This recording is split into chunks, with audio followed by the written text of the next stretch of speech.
Bana Congo, mutu akosabino te. Komini ya matete oyo boyebaka eza lelote. Bosoto, bafulu, salite elekindelo. Ba prince kutu ekoma nango mabulu pe, babalabala ekufa kala. Na oyo etali baka niveau kuna kutu kolobate. Donc absence totale ya autorité municipale. Kutu population ba ebite. Soki bazalaka na bourgmestre, soki pe azalaka kombo na ye nani. Donc à vrai dire, matete ezanga nango bourgmestre. Bino moko boyo kanengeli di population babeti simbonda. Aluka moyen ba redresser mai oyo et bisale ezate passe souffrance. To supportaka te to vani bona pasi. Ba konza mboka bayo kapso mawa. Ba tela biso situation full oyo. Ba ko biso full oyo na mayo po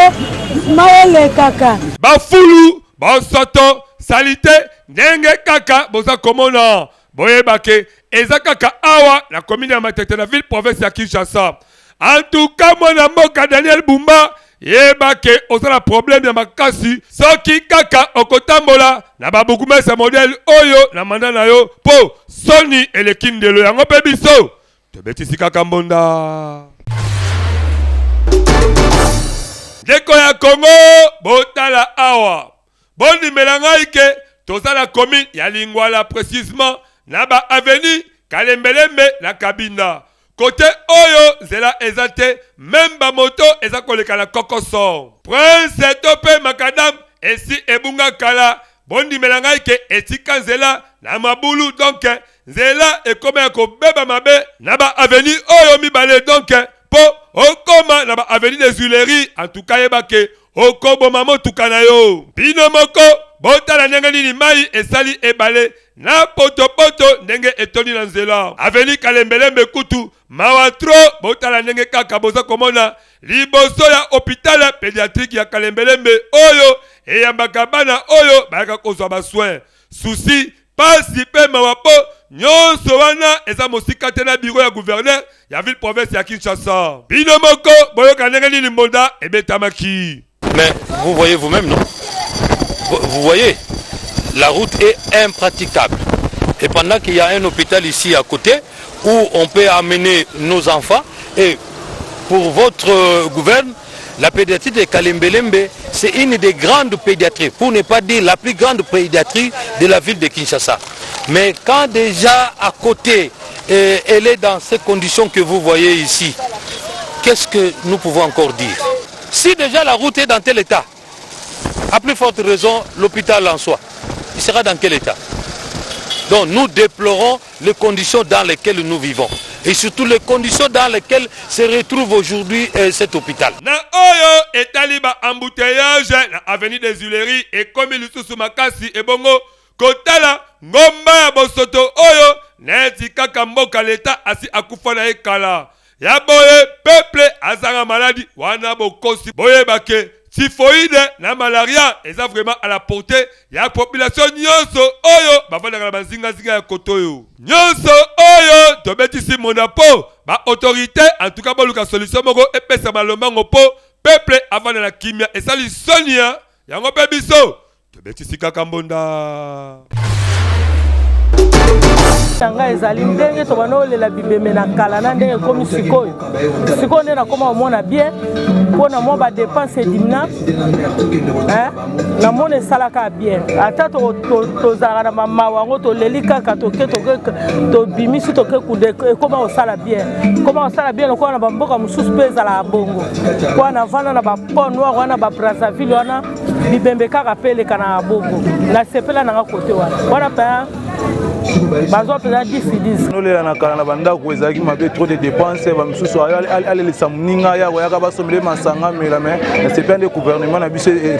ça encore ya kolela na kati ya moko bolexi mo ko kunda wana bien dépenses pesa diminuer ko batu misusu ba data to na poyeza na mbongo ko batu misusu ba basombela bango kaka wana te mais ndenge ba kolela na moko eza kitoko pona ko diminuer pe dépenses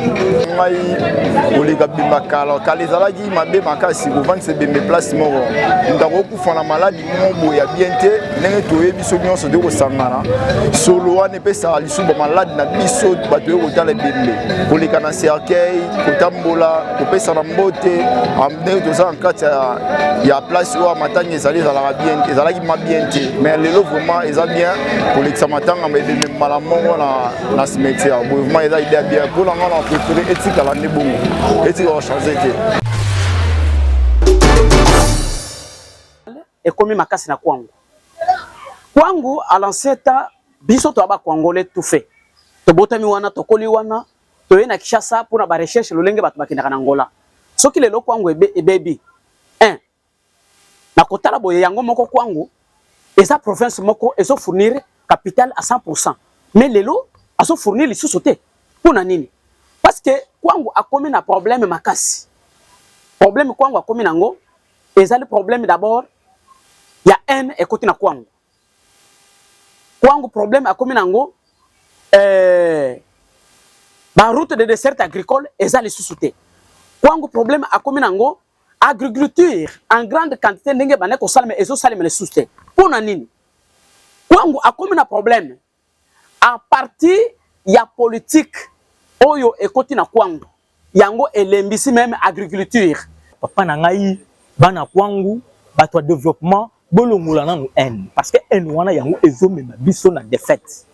haine mutu ezomema biso na zéro haine mutu ezomema biso vraiment oyokaka na faillite ya likambo nyonso to otolingi tosala na kwangu bino bapoliticien so bolongoli pena esprit wana pena donc ya haine pour sentir keno kwangu oyo bino bozomona kwangu eza muke question seulement mitema na biso efongwama ezala malamu okomona pena ke kwangu ko développer biso en tant que ingénieurs agronomes so tozoloba eloko oyo c'est parce que na vie eloko aliboso eza kolia so mundele lelo a comment na niveau ya ko développer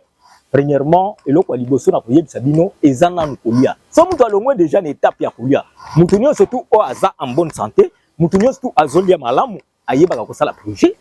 ayebaka kokende musala ayebaka kotanga classe ayebaka kosala eloko nyonso surtout akosala na kimia mais na biso bato bazokima nzala lelo malnutrition oyo biso toyeba te na kwangu nzala oyo biso toyeba te na kwangu donc lelo to regretter mwana ya Kongo bondimela ngai ke Kinshasa eza nango ya kokufa banzela eza te soki oke partout oko regrette ke ya solo Kinshasa eza lisusu ata na nzela ya malamu te ya kotambola na mutuka to pe ya kotambola même na nzela ya makolo boyebake population akoma kosouffrir neti kaka leta azalaka na ye lisusu te na mboka oyo botala bakomini lokola Barumbu Kinshasa mpe Lingwala kuna kutu mawa tro mawa plein aveni lokola Kabinda oyo boyebaka yango oyo botala ndenge ekoma mvula ebeta to pe elanga awa ebale ekawukaka te nzela ebukana mabulu bisika nyonso soni pe mawapo ba autorité baza komona me baza incapable ya kobongisa yango soni tala utu to na ville mais tala nzela guzo tu ya biso moko siko po basala biso nzela lo nezani mutu akosa bino te aveni Kabinda nyonso ebeba depuis bamvula ebele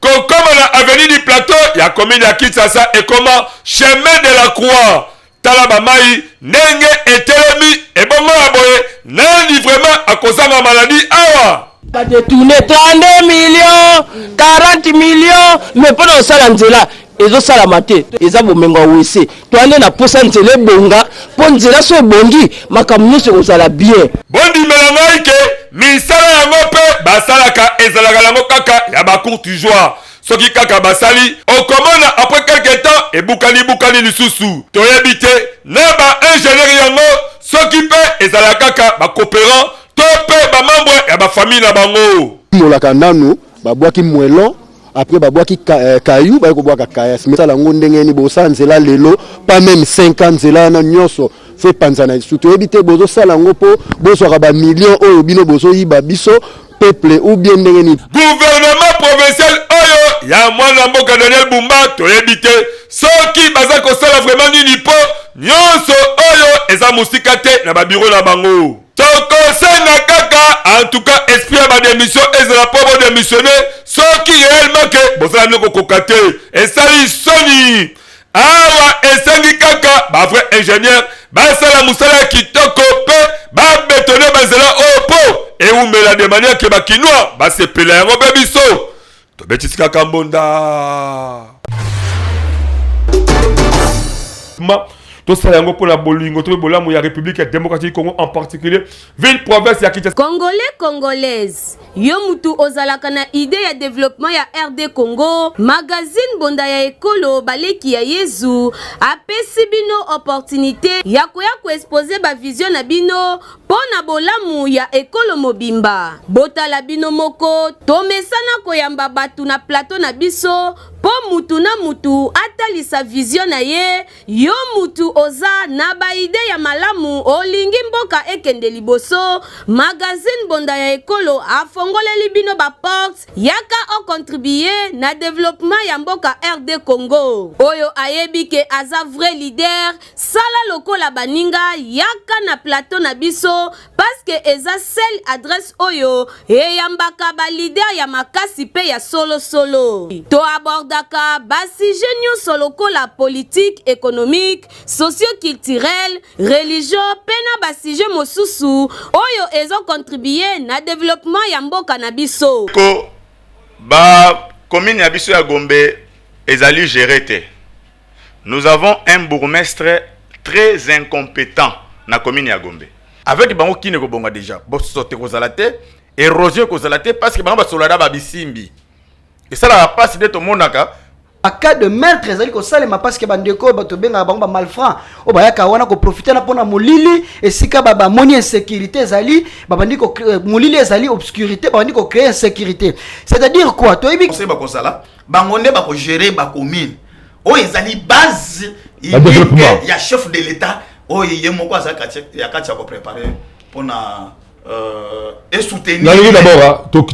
ndenge kaka bozali komona bango pe bazali balide oyo bandimi ko participer na développement ya ba quartier commune pour que mboka ekende liboso yango biso na magazine bonda ekolo to bengi ba leader ya solo pe to beteli bango kambonda partout c'est quand tu la commune na bino numéro na biso zali yangwana yaka benga biso to koyamba yo to ko tata ko solana bino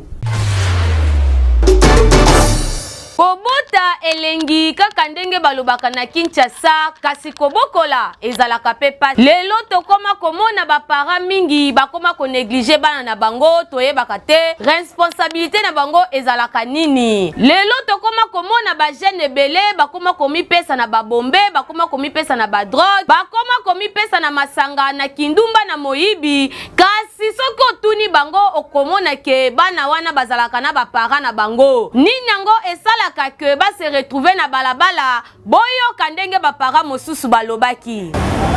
bon il y a d'autres parents au bazar ba irresponsable ya bineka via masanga via basi baza ba para mosusu makoki ezati baza para mosusu mimi utana base za éducation tant yo para zo éduquer mwana na yo na ndako na ndenge sengeli je ne pense pas aux ana posa wana ba camarades d'éducation azora na ndako akenda ailleurs azala toujours basé na éducation au ndako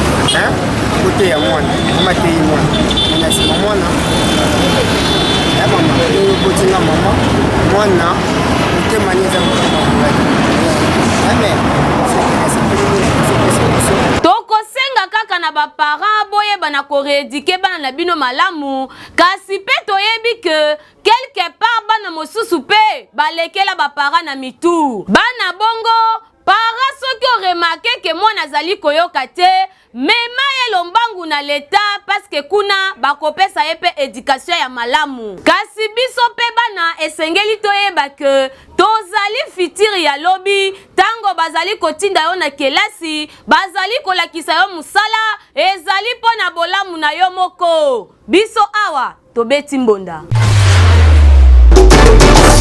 Voulez-vous apprendre et devenir journaliste? Les centres de formation médias indépendants procèdent au recrutement des nouveaux candidats pour une nouvelle session. Que vous soyez diplômé d'État, homme de Dieu, docteur ou qui que vous soyez, les centres de formation médias indépendants met à votre disposition les filières ci-après. Les journalistes, la prise de vue,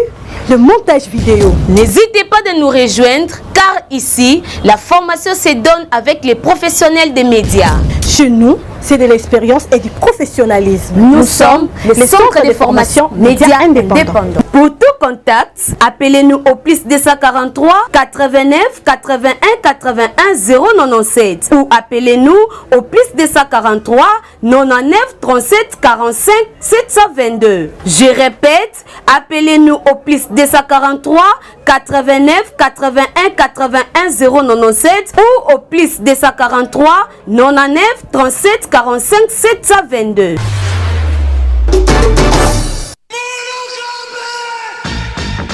Bana Congo Kinshasa, Bana Congo Brazzaville, yo mutu olingaka ba activité na yo eyebana na mokili mobimba. Mbonda ekolo agence epesi bino opportunité ya kosalela bino ba reportage ya kafu kafu. Ezala activité politique, socio-culturelle, économique, religion, sport, conférence. Awa na Mbonda ekolo agence ezosalema avec professionnalisme pe eza na prix moko très abordable. Esuki wana te endeko na ngai keba na ba reporter ya muyibi oyo bayaka kozwa ba image pe elekaka nango na télévision te, kasi awa na Mbonda ekolo agence nyonso ya filmage, modération, réalisation, photoshooting ezosalema avec un partenaire idéologie parce que awa tokanga masolo pena oyo etali image yebake okozwa yango pe ata na format ya YouTube. Olingi oyeba bisika tozali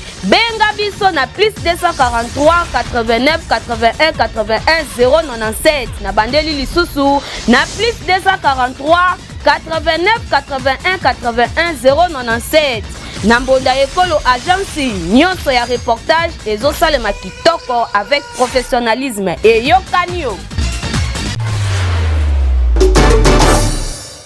Ndeko ya Kongo bake koteka la banzela na likambo ya bosoto na bambutelage yango ne ezali opération oyo la police eza kosala de manière que nyonso ekoma kitoko et surtout musala kitoko ya le commandant Padou. Tellement que le commandant Padou a déterminé ya koluka kokokisa vision ya gouverneur ya province ya Kinshasa mingi ya kolongola bosoto. En tout cas bondimela ngai ke babandi bisala kitoko kobanda na ropo ya victoire ti na kokoma na marché correct. Bondimela ngai ke na weze ya correct bamonaki bamama koteka na divagation tala lokola mama malewa oyo ye a préféré na ye apelisa moto kaka pene ya groupe électrogène abosani ke essence ezali pene oyo ekokipe kokreye badega ya ndenge na ndenge. Le commandant Padou na mosala kitoko oyo aza kosala bakiteli ye pe balongoli ye na esika wana avec impact de la idéologie. Apona oluka mbongo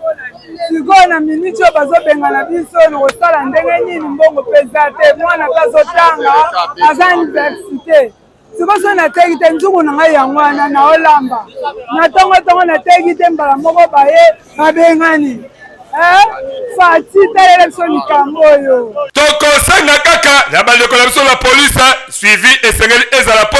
bamama oyo bobenganaka bango me tokamwaka nani vraiment azongisaka bango et surtout que badesofre na bango mpe esalaka bapolisier biso kitoko yango esalaka bazonga bisika wana nyonso wana ezali bakomportement mabe oyo biso bona ekolo tokotelemela yango elongo na komanda Padou yango mpe biso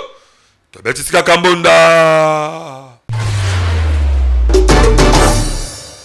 Mwana ya Kongo yebake likambo ya kala ngangu kala tekniki oyo otikala la système ba macheti la système ba sopeka kosenga ekoma kosala soni yebake basekaka yo oyebaka te botala mwana mobali oyo boza komona tokende ko découvrir ye asalaka biloko oyo bomoni batie na se oyo mingi bato ba moto bato ba mituka nde basombaka na cadre kaka ya koluka ke esthétique eleka na bavelo na bango to pe na bamituka na bango biso bonda ekolo tellement que tolingaka mingi développement depa avec ma caméraman de ghetto kitaki pona kotala idéologie oboyoka ndenge nini abetsaki mbonda nga jino deko o bayebi na Pascal bayebi mosala oyo na bandango lelo te banda 2000 tilo 2023 na expérience ya makasi mbe mosala na sala yango eza ba art na kotsa na ba maison wa yebi ayebi ngandi mna kangi Pascal na azobenga ba jeune baya musala yango ezalia soko yebi musala no okufa nzala te ngai na nga mutema ofungwa mana zaka bien na bato soko ye na koyambo na wala so musala pere sungayo yabo esali kitoko komona article 15 ndenge mwana mobali alesaka libota na ye famille na ye pe abengi mingi o boyebi ke bokomona esprit ba mashati botika boye pembe na ye akolakisa bino nde basalaka yango de manière Kinshasa pesa munene oluka pe kwa na yo obanda koteka po obikisa libota na po yebake kuluna 40 ans ya 50 ans azalaka te lobi okosika kaka ovie nazolia te sauver nga mengonga yango yekola mosala il n'y a pas de sot métier il n'y a que des sautés gens yango tobetika mbunda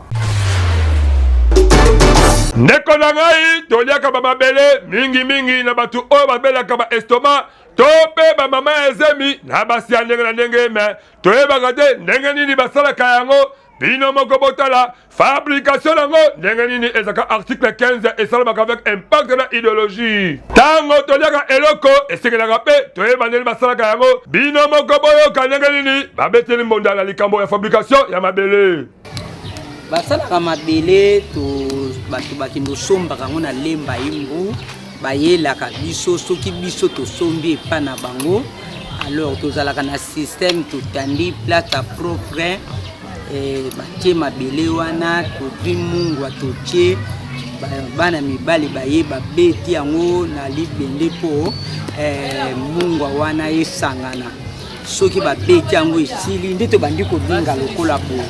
soki tolingi lokola boye mpo topasola yango soki topasoli yango tokauti yango so na moi avant totumbaka mpo ebele balobaka mabele salite mabele basala yango salite bakosaka biso moko tosalaka mabele bana na biso baliaka yango biso moko toliaka esali kitoko eloko boliaka na mungwa boyokaka bilengi bomoni ndenge nini elekalaka yango biso tolobi ke article 15 débrouiller pour mieux vivre ndeko oyo asikila yango libota na mpe kitoko balivra kitoko yo oyo omesala koyiba yaka awa bakolakisa yo mpe oyeba po epermettre mpe yo ovivre kitoko yango biso tobeteleka mbonda mpe tofule mokako swa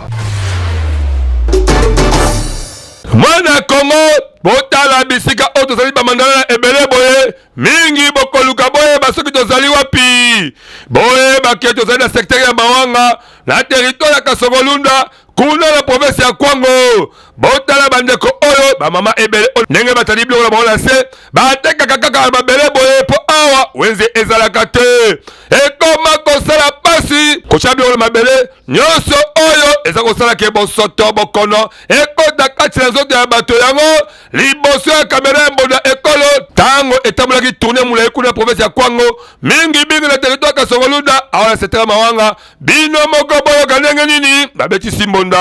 na pasi tozoluka kaka lisumu basalela biso wenze mai tozana mai te nzela pasi donc makambo nyonso pasi nani moto akosunga biso vraiment tozoluka nde moto akosunga biso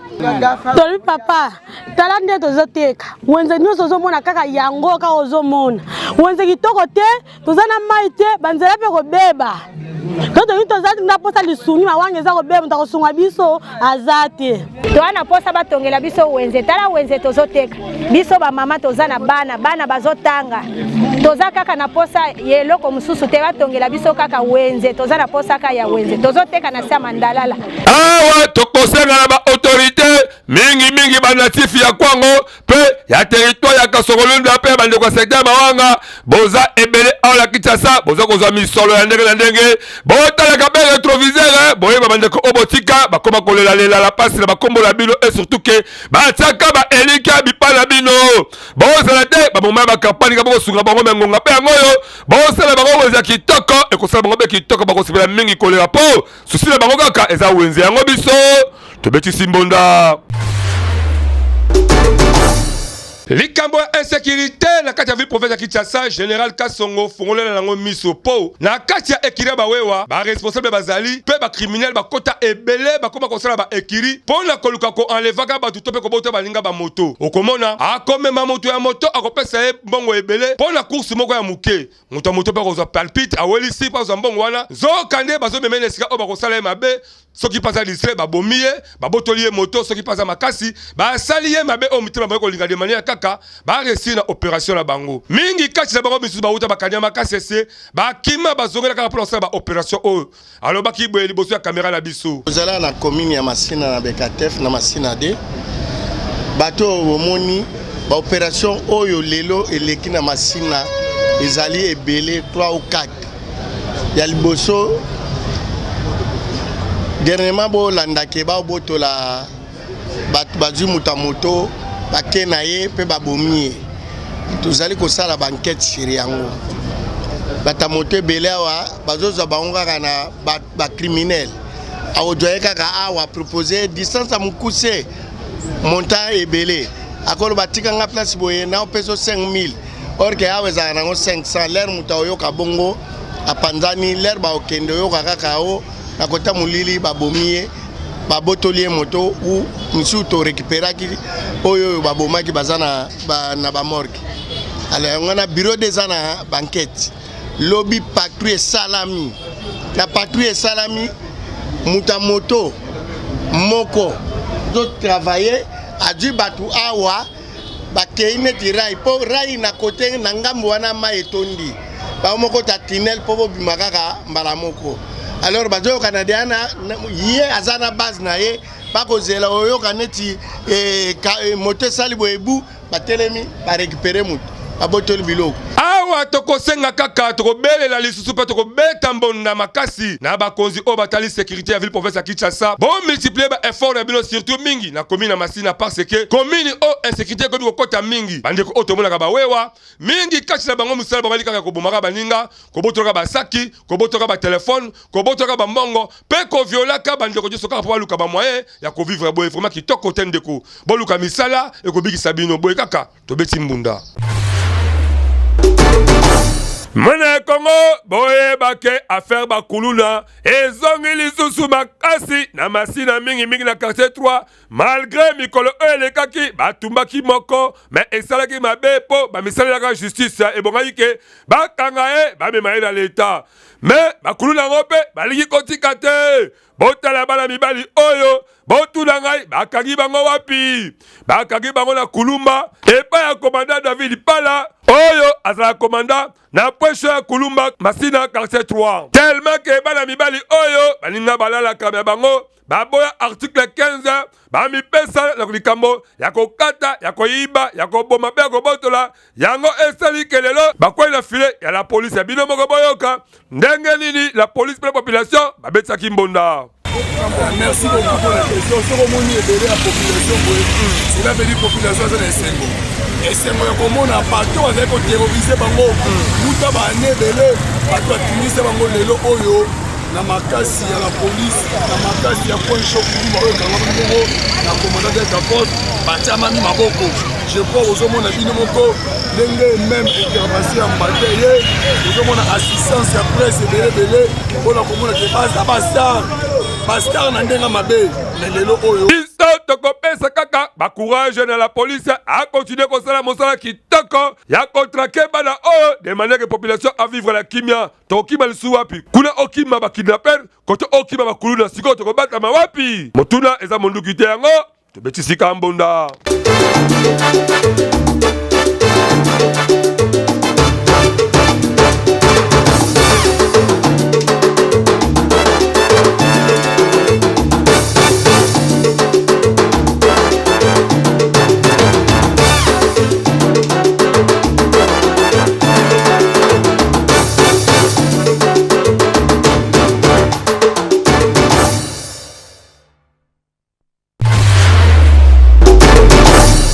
Voulez-vous apprendre et devenir journaliste? Les centres de formation médias indépendants procèdent au recrutement des nouveaux candidats pour une nouvelle session. Que vous soyez diplômé d'État, homme de Dieu, docteur ou que qui que vous soyez, les centres de formation médias indépendants met à votre disposition les filières ci-après. Les journalistes, la prise de vue,